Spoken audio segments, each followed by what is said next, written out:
Back here now on the Chip Shot Football Podcast to round off some of the last recaps here from Week 9 before we move into Week 10 starting tomorrow. Like we mentioned in the last segment, one of the games I wanted to talk about was this Eagles game. And the Eagles, like you guys can see on the screen, hold off the Jaguars to win 28-23 after almost giving up a 22-point lead at one point in this game. The Eagles win their fourth game in a row since their bye week to go to 6-2, while the Jaguars lose this game 28-23, and they are now in sole last place in the AFC South because the Tennessee Titans just beat the New England Patriots, so they have that game above the Jaguars, and it's just overall been a disappointing season for the Jaguars. Now, really, they're as close as possible to hitting rock bottom, if not already, but with being last place in the AFC South and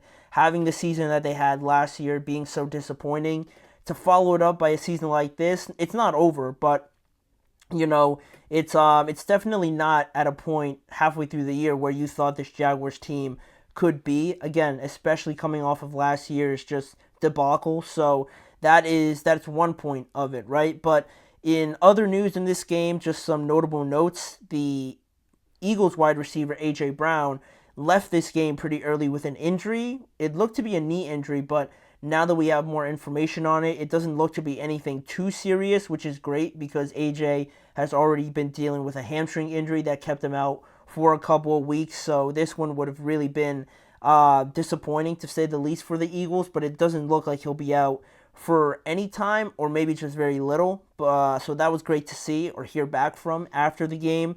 Also, the biggest discussion point, the biggest, story coming from this game, apart from the Eagles, continuing to win, everyone is looking at this Eagles team a lot closer because of the way these games sort of play out for the Eagles and Nick Sirianni, right? Because the Eagles drew the ire of everybody with their aggressive, some may call it reckless approach to this game, going for a bunch of fourth downs, 2-point conversions, and saying that it almost cost them the game, in totality, in all honesty, I really didn't feel like the Jaguars were ever going to win this game, but they made it close there towards the end. But, the Eagles certainly gave them their chances to complete this comeback because in this game, some of the questionable decisions were going on it on fourth downs where some people might have deemed it unnecessary, or 2-point conversions that, again, people thought that the Eagles were just doing too much with them.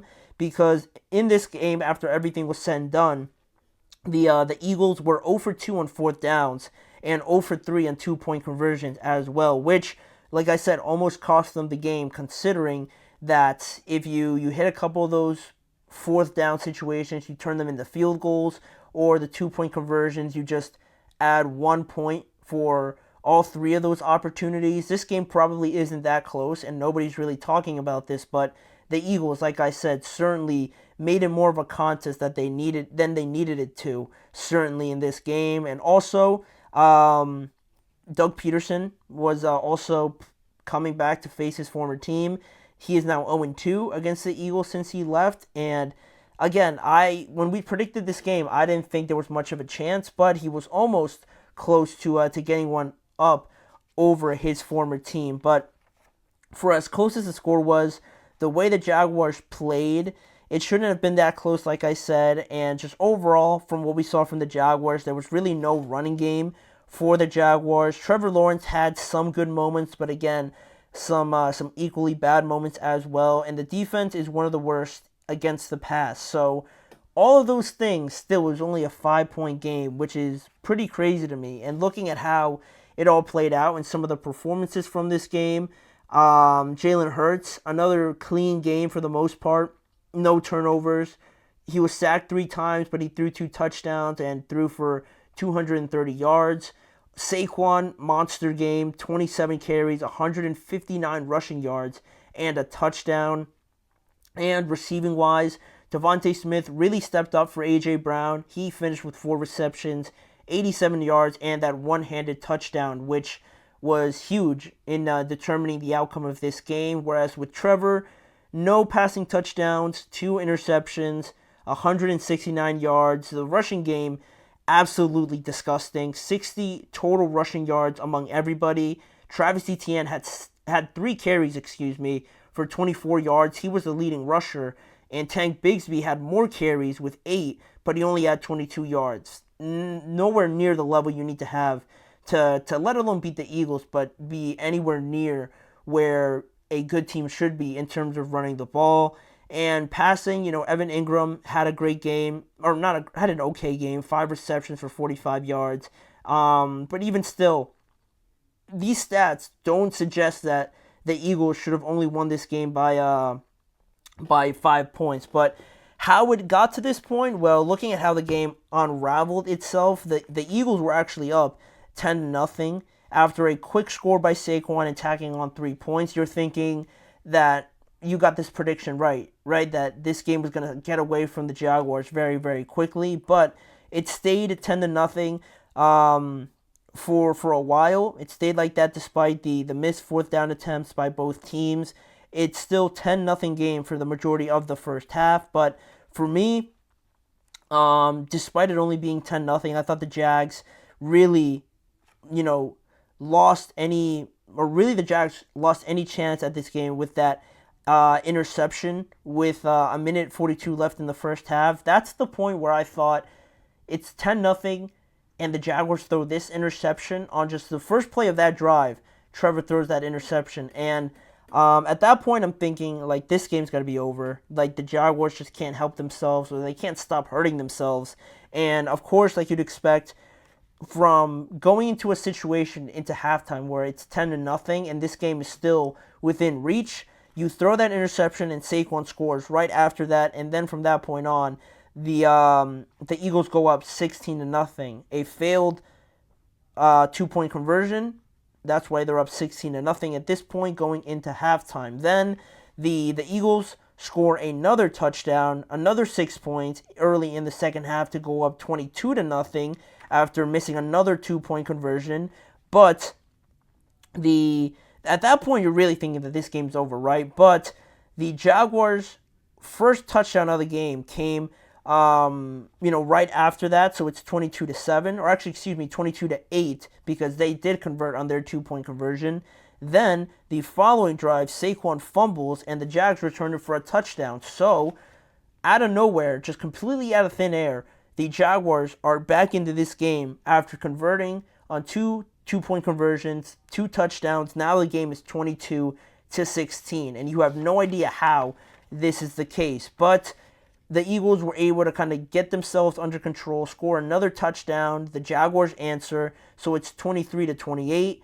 Again, after the Eagles miss another 2-point conversion, 28-23 is the score at this time. And Jake Elliott missed a field goal, which really would have put it in a very tough spot for the Jaguars, because if he hits that field goal, it's 31-23, and now the Jaguars need a 2-point conversion, right? But he misses. He just misses it, and it comes down to the final possession. But the Jaguars just let themselves down in a game where realistically they didn't deserve, honestly, to win. In the end, they could have stolen this game, but it was a bad turnover, a bad interception to Nakobe Dean, which sealed this game up, and the Eagles escape with this victory. But it's not to say, or it's not without criticism, where the Eagles had 4 drives in this game that ended with touchdowns, but they decided to go for 2 points on 3 of these 4 touchdown drives, and they failed on all of them. So you look at those situations, those 3 drives that they went for 2, if they decide to kick the extra point, that's 3 additional points, right? If everything else plays out the same. So you're talking about 31-23, right? But also they went for it twice while they were in the red zone. In the red zone, driving for a touchdown, right? And they failed on both of them. So if you add those 3 extra points that they could have had, plus these 2 field goals that they also could have had, because they were in the red zone, so more likely than not, Jake Elliott was going to make them.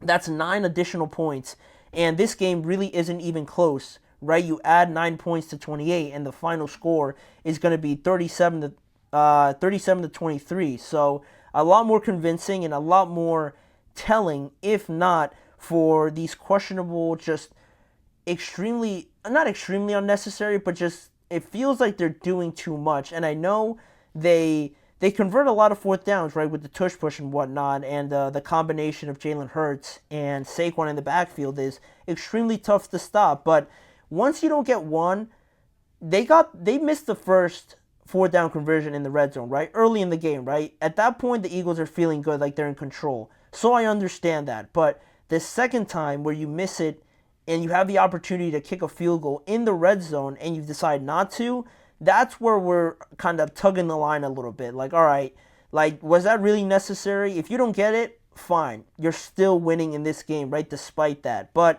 the 2-point conversions, it kind of just feels like you're trying to make up for those missed opportunities that you had on fourth down, and you can't base the decisions down later in the game and crunch time on the game with trying to recoup or recover from the past bad decisions that you made earlier in the game. It doesn't really work like that. And it feels like at this point that Sirianni is the one that decides more often than not to go for these fourth downs, for these 2-point conversions, right?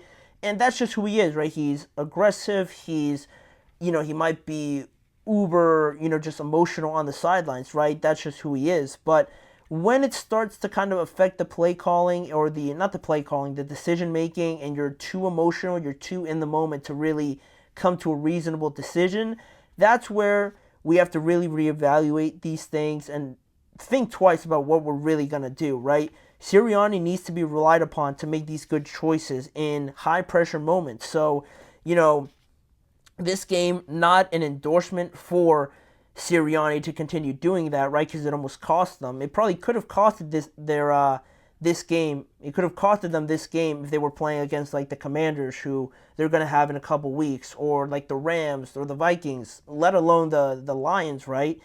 These decisions, while it didn't cost you today, also it's not going to cost you too greatly against bad teams where you're just more talented than. But could you imagine if this team didn't have the contributions of Saquon or Devontae Smith making incredible catches? This game could have really gone away from them. And Monday comes and you're looking at this Eagles team after another disappointing loss, and no one's going to blame anybody else but Sirianni. So it didn't hurt them on Sunday, but it is something to learn from. Not being too aggressive. Yes, going for it, 4th and inches, and 2-point conversions where you think you need it in a game, fine. Doing it once or twice, that's all right. But if you miss it once, you miss another 2-point conversion here, and then you're still insistent on doing it, someone's got to go over there and just tell Sirianni or tell whoever's making these choices, like, all right, maybe we should think twice about it, get points here, and continue with at least getting something back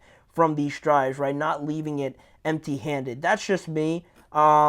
Because the margin of error going forward for some of these games, the Cowboys against the Commanders and against other teams that the Eagles are going to have to play, they're not just going to get by with being more talented than the other team. It's going to come down to coaching, decision-making, and all that sort of stuff that you guys already know. So this is a learning moment from it. The Eagles are on a good roll here. Let's keep it going, and let's not try to ruin it by just some boneheaded decisions. So that's really what I took from this game. Good win for the Eagles, but definitely still some things to work out from. So from one NFC team, we go to another one in the Rams and this Seahawks game that was super entertaining as well. We're going to recap that game, talk about it because it went into overtime, and the Rams ended up getting a massive win as well. So stick to the show. We're going to be right back and talk about the Rams and the Seahawks game.